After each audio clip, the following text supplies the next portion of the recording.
yeşert artık. Sıyrıl bu karanlık kaderde, aydınlat umudu yeşert artık. Yangınlar yüreğimde, çığlıklar yükseldikçe, azınlıkta değil kavga biz birleştikçe. Yangınlar yüreğimde, çığlıklar yükseldikçe, azınlıkta değil kavga biz birleştikçe.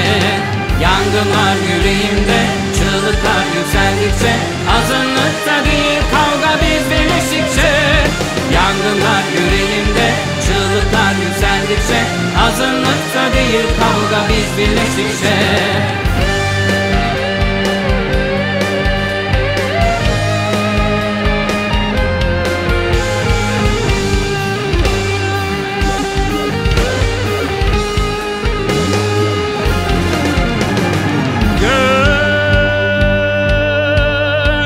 Kokuşmuş düzeni, onlar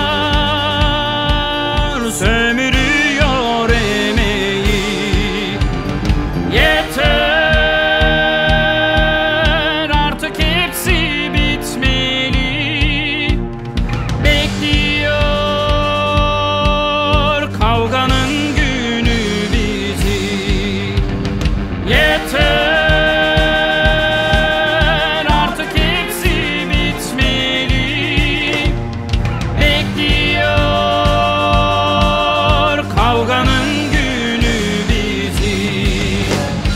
Yangınlar yüreğimde, çığlıklar yükseldikçe, azınlıkta değil kavga biz birleştikçe.